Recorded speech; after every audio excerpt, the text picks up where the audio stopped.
And this is Jonah, and my special guest for today is Kuya Ker. Hello guys.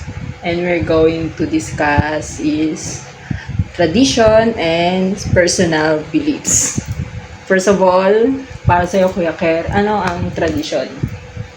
Tradition, ito kasi parang na mga Pinoy parang kadalasan ginagawa ng Pinoy. Parang ano bang tawag doon? Na parang halos nakasanayan na ng lahat ng Pinoy. Para sa'yo, ano ba ang tradisyon? Same thought lang naman din tayo na continuous na ginagawa ng tao, parang nalilipat bawat generation.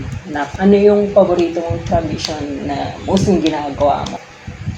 Sa tradisyon, siguro masasabi ko yung mga birthdays kasi sineselebrate niyo yung dagdag na taon ng sa dagdag taon sa taong ng kaarawan. Parang syempre year older siya. Blessing din agad na nadagdagan ng isang buong taon yung buhay niya. Kaya masasabi ko birthday siguro talaga. Sa bagay, parang na din siya parang kung tutusin kong birthday na madalas ginagawa pag tradisyon yung sa mga 18 magdidibo, di ba? Tama. Na sa mga babae, 18th birthday na may mga sayaw-sayaw, ganyang parang Isa na rin yun, tradisyon at birthday at dibo. Kung ako ang tatangit na parang paborito kong tradition na nangyayari is New Year. Nasasalubungin mo yung taon na merong maraming handaan, na may part din sa pagsasalubong yung taon na may paniniwala na katulad ng Pagtalon ng mga bata para tumangkad, di ba?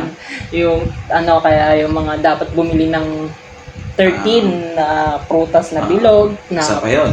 na parang paniniwala na swerte daw susunod na taon, yung ganon. Pero kung aalamin mo yung reason kung bakit parang ginaganap yung ganong tradition is parang nagsa-celebrate ka lang ng ng end ng taon at sasalubugin mo yung bagong taon ng masaya, which is maganda naman na tradition. At maganda pa nun is sama-sama kayong magpapamilya na nagsa-celebrate. Kaya parang dito papasok yung personal beliefs mo. Ano ba yung personal beliefs mo? Tutusin. Sa personal beliefs, tingin ko ano ba? Hindi ko alam kung magandang sabihin yung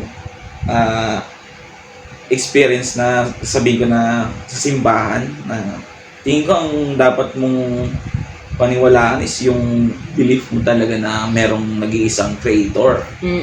Hindi yung na parang makikipagdebate ka pa sa kung sino para lang may paliwanag mo na siya lang yung Diyos na dapat sundin mo, parang hindi ko alam kung parang kaya lang hatiin ng religion yung pag dapat maging unity ng tao dahil sa religion. Siguro yun lang sa akin ang personal beliefs ko talaga. Kasi ang mahirap kasi pag we have our own personal beliefs, minsan kasi pinaglalabang kasi natin siya sa iba, di ba? Tama. Gusto mong diba gayahin, gusto mong sa kanya na ito tama ako lang ang tama. Kaya parang doon nagka-clash din yung ibang tao kasi pinaglalaban nila yung paniniwala nila na minsan di din tayo nagiging open-minded kasi hindi din natin pinapakinggan yung side nila when it comes personal beliefs. Kaya nga dyan din talaga pumapasok yung respeto ng di ba, which is opinion naman din nila, yung paniniwala naman din yan, di ba? Kaya nga binigyan ka ng free will para kung ano yung gusto mong paniwalaan. We have our own beliefs when it comes to love, relationship, religion, which is big thing din talaga pagdating sa beliefs kasi kung ano yung kinalakihan natin religion, yun yung alam natin mga beliefs na hindi na din natin nakikita sa iba. At the same time, doon di papasok yung politics, di ba? Na nagkakaroon din ng tayong paniniwala dun sa tao na kaya natin biniboto, kaya lang doon din nagka-clash din yung iba, di ba? Kapag kaya parang lang din na maging open-minded lang din talaga tayo when it comes to beliefs na dapat respeto tayo.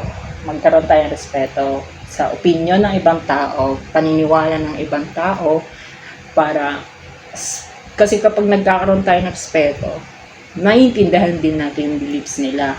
Parang ganun. As much as possible na kung wala naman silang tinatapakan takot sa paniniwala nila, wala silang nasasaktan, okay lang naman siguro yung paniniwala nila na Kaya walang problema na kung yun ang gusto mo na gawin, bakit hindi, di ba? Nasa sa atin naman na kasi talaga yan kung we're open na paniniwalaan din natin yung beliefs nila.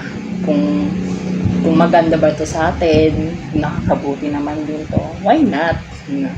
Ano na lang siguro, maging open lang din talaga tayo ngayon, especially ngayon na ang hirap na din talagang maging open when it comes sa mga ganyang paniniwala, kasi pinaglalaban kasi ng tao, kasi nakikita nilang ayun yung tama.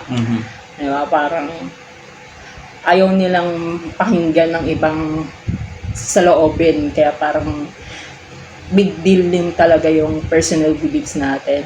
Kaya nga personal beliefs, hindi mo pwedeng i-force yung point of view mo sa ibang tao kasi may personal, kaya nga personal beliefs. So, that's it. At ayun po ang aming topic. Sana po may natutunan po kayo sa discussion namin, and see you around!